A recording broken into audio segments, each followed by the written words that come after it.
नमस्ते सभी को, आप सभी को मेरी चैनल पे मैं फिर से स्वागत करती हूँ गाइस। तो सबसे पहले मैं आप सभी को मैरी क्रिसमस कहना चाहती हूँ।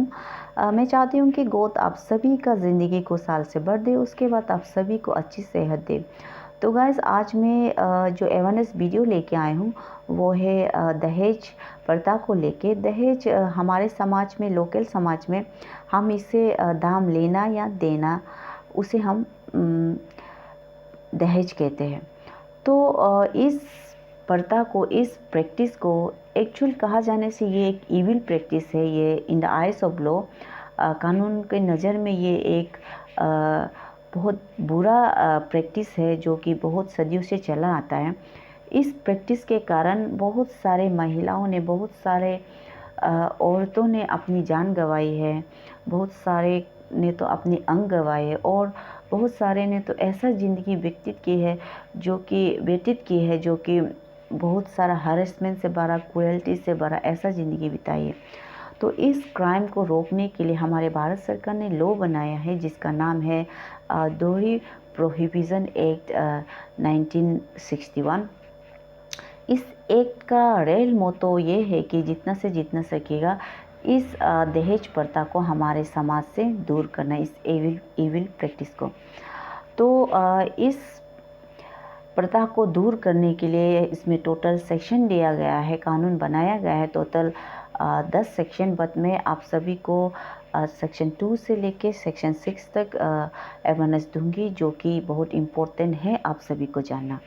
तो आइए चलते हैं सेक्शन की ओर। तो सेक्शन 2 में बताया गया है कि दहेज क्या को कहता है, दोहरी क्या को कहता है। दाम का मतलब इस सेक्शन में ये है, एक कोई प्रॉपर्टी जो कि इमूवेबल हो या मूवेबल हो, जो कि वैल्यूएबल सिक्योरिटी, जो कि बहुत कीमती सामान, जो कि शादी में दिया या लिया जाता है किसी भी पार्टी से शादी के, उसे हम दहेज कहते हैं और ये एक कानूनन जुर्म है।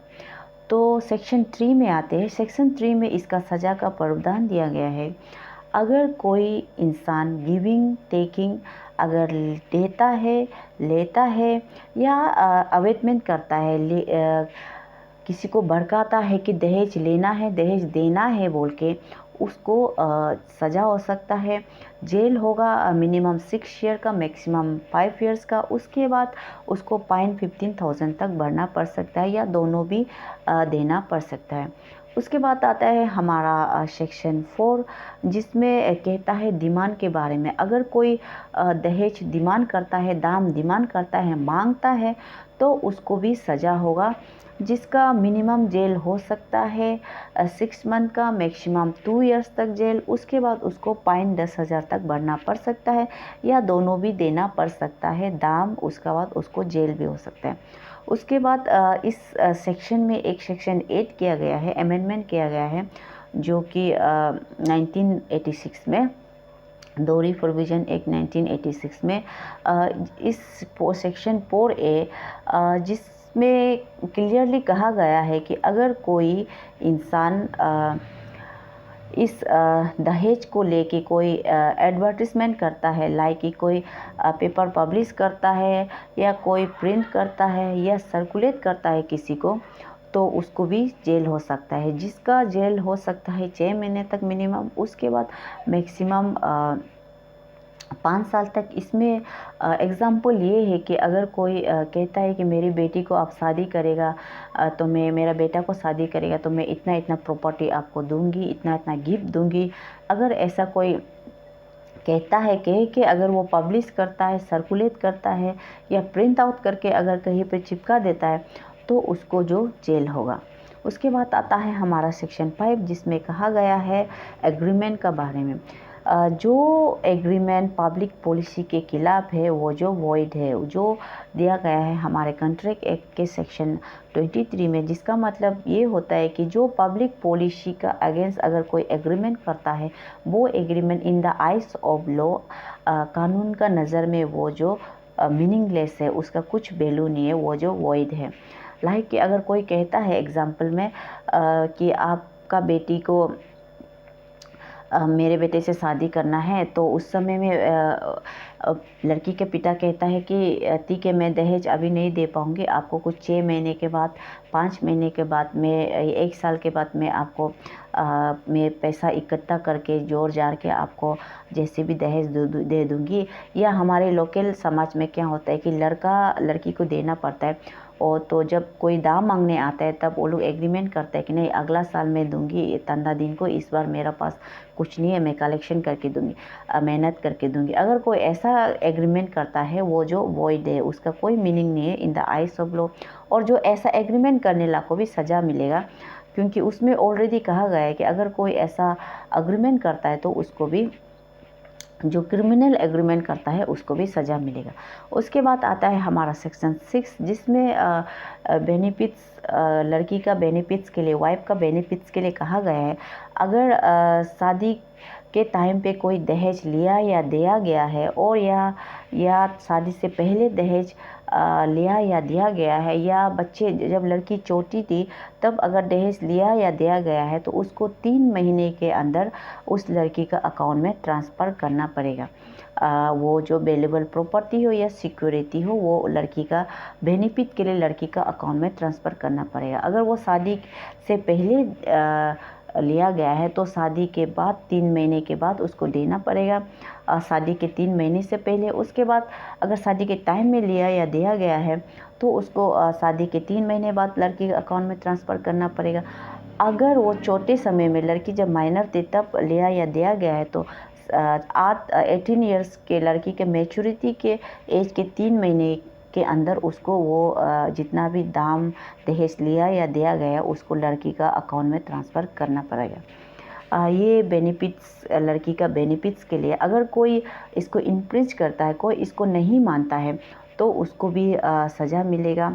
मिनिमम 6 महीना तक 2 साल तक जेल हो सकता है, और उसको भी फाइन भरना पड़ सकता है 10,000 तक, या दोनों भी हो सकता है, जेल या फाइन। तो ये हो गया सेक्शन 2 से लेकर सेक्शन 6 तक। तो आप सभी को अभी पता चल गया होगा कि दाम लेना या देना, दहेज देना या लेना, ये कानूनन जुर्म है। ये प्रैक्टिस आप मत कीजिए। आउटसाइड स्टेट में क्या होता है कि लड़कियां देते हैं, तो लड़कियां को दहेज मांग के उसके फैमिली वाले इतनी टॉर्चर, मारपीट, मर्डर करके उसको बेच देता है लड़की को। तो इसको रोकने के लिए भारत सरकार ने ये लॉ बनाया। उसके बाद ये लॉ जो है, ये एक जो है कि जेंडर न्यूट्रल है। ये दोनों का ऊपर लागू होता है। अगर लड़का को भी कोई मांगता है, लड़की को भी कोई फैमिली को दहेज मांगता है, या लड़की को मांगता है, लड़का को मांगता है, तो दोनों को सज़ा मिलेगा। और हमारे लोकल समाज में क्या होता है, हमारे यहाँ पे अरुणाचल में कुछ ऐसा सोसाइटी है जिसमें लड़कियों को दाम दिया जाता है लड़कों द्वारा। लड़का लोग लड़की को दाम देता है, शादी के बाद उसके पेरेंट्स आके दाम मांगता है। तो ये सिस्टम जो कि बहुत गलत है, क्योंकि इस सिस्टम के कारण बहुत सारे ऐसे लड़की बेटी लोग हुआ जो सेक्रीफाइस हुआ है अपने पिताजी के लिए, अपने भाई भैया के लिए, क्योंकि वो लोग लड़की खरीदने के लिए अपना बहन को बिक्री कर देते हैं, अपना बेटी को बिक्री कर देता है, अपना दीदी को बिक्री कर देते हैं। ऐसा करने का कारण बहुत सारा लड़कियों ने ऐसा जिल्लत भरी ज़िंदगी जिया है। किसी किसी को बुद्धा में बिक्री कर देते हैं, किसी किसी को अंधा लूला लंगड़ा। मेरा एक दीदी था, मेरा पिताजी जो अभी गुजर चुके हैं, उसका दीदी को भी इतना बुजुर्ग जो अच्छे से दिखाई नहीं देते, ऐसा इंसान में बिक्री किया था उस टाइम में, उस ज़माना में। तो मैं नहीं चाहती कि ऐसा प्रैक्टिस और आगे हो। उसके बाद हमारे सोसाइटी में आज भी ये फॉलो कर रहा है। अभी कुछ हद तक थोड़ा इम्प्रूवमेंट लाया गया है टीचर्स द्वारा, जो कि गिफ्ट के द्वारा बोल के कहा गया है, जिसे मैं अप्रिशिएट भी करती हूँ। बट उन्होंने एक प्रिस्क्राइब भी किया है कि नीचे वाला बेल का 6 मिथुन, ऊपर वाला बेल का 20 मिथुन, 12 मिथुन। बट ये बहुत गलत बात है, 10 मिथुन, 8 मिथुन। क्योंकि हम लोग लड़की लोग स्पेशली, जितना भी मेरा बहन लोग सुन रहा होगा, तुम लोग भी महसूस करो, हम लोग कोई प्रॉपर्टी नहीं है, हम लोग कोई बाज़ार का सामान बिकने वाला चीज़ नहीं कि आप लोग हम लोग को ऐसा प्रिस्क्राइब करके रखेगा और हम लोग को कोई दाम देगा, कोई दाम लेगा। अगर ये तो ऐसा होने से हम लोग का आर्टिकल 21 का कत्ल कर रहा है, बिकॉज की राइट ऑफ लिबर्टी और राइट ऑफ लाइफ को आप ख़त्म कर रहे हैं। हम लोग का लिबर्टी आप लोग छीन रहे हैं, हम लोग से वुमेन ट्रैफिकिंग कर रहे हैं, आप लोग शरीर को बिक्री कर रहे हैं, बदन को बिक्री कर रहा है, ले रहा है। तो ये एक बहुत गंदा प्रैक्टिस है, इविल प्रैक्टिस है, इसको आप लोग हटाने से ठीक है। मैं चाहती हूँ कि मेरा जितना भी एल्डर्स है वो लोग जो जितना सकेगा इसको इम्प्रूवमेंट में लाके इसको ये करना है कि इसको गिफ्ट के तौर पे माना जाएगा। और आफ्टर लड़की, अगर लड़की का हस्बैंड मारपीट करता है, कुछ करता है, उसका एविडेंस लड़की के पास है, तो लड़की को फ्री में निकलने देगा। उसके बाद अगर कोई हस्बैंड मर जाता है तो उसका कोई सोसाइटी उसको क्लाइम नहीं करेगा कि ये लड़की को मैंने खरीद लिया, ये हम लोग को अंदर ही शादी करना है। ऐसा कोई मतलब लड़की को खरीदा बोल के ये सब नहीं आना चाहिए। मैं चाहती हूँ ऐसा आप लोग जितना भी, आई नो सब इंटेलेक्चुअल है, अभी सब जान गया, आई नो ये रूल भी आप लोग ज़रूर पास करेगा। अगर आप लोग मेरा वीडियो देख रहा है तो मैं दिल से, मैं बहुत प्राउड फील करती हूँ कि मैं अपनी तागिन ट्राइब से बिलोंग करती हूँ और सबको भी मैं बहुत रेस्पेक्ट करती हूँ। बट एक सोशल इविल जिसमें मेरा औरत लोग अगर उसमें सजा खा रहा है, तो मैं नहीं चाहती कि ऐसा आप लोग इविल प्रैक्टिस को आगे बढ़ावा दे, इनकरेज करे। आई नो ट्रेडिशनल बहुत मैटर करते कल्चर, बट उसको आप सही वे में ले जाना है। जो पब्लिक पॉलिसी का खिलाफ है, जो किसी को हार्म करते, ऐसा प्रैक्टिस आप लोग नहीं करने से ठीक है। ये मेरा एक सजेशन रहेगा, मोरल सजेशन रहेगा आप लोग को, सभी को। तो इस प्रैक्टिस के कारण बहुत सारे आपका बेटी लोग, आपका बहन माँ लोग इतना टॉर्चर सहा है, तो ऐसा प्रैक्टिस को क्यों आगे ले जाना। और हमारे वहाँ तो कोई कोई लड़का लोग अपना ज़मीन वमीन बेच के भी, बहन दीदी को बेच के लड़की को ख़रीदना पड़ता है। कुछ भी नहीं है लड़का का पास, तब भी लड़का वाला आके, लड़की वाला आके मांगता है दाम। उस दिन भी मेरा एक छोटा सिस्टर वो भी रो रही थी कि बाबा आया था दाम मांगने, तो बहुत उसका फैमिली लोग गुस्सा किया, बिकॉज उसका पति कुछ नहीं करता है, अजरा करता है, वो कहाँ से दाम लेके देगा। तो मैंने भैया को भी गाली दिया, आप क्यों ऐसा बात करते हैं, तुम्हारा बेटी कुछ खाने के लिए नहीं, हगीज खरीदने के लिए बच्चे के लिए, आप क्यों उससे दाम मांग रहे हैं। बोल के मैंने भैया को गाली दिया। भैया बोला ठीक है अभी नहीं बोलेगा बोल के। तो हम अप्रिशिएट करते भैया को उसका लिए भी। तो गाइस इतना तक है मेरा आज का वीडियो। आप सभी को एडवांस में happy new year and thank you मुझे इतना सपोर्ट करने के लिए। I love you all, thank you so much.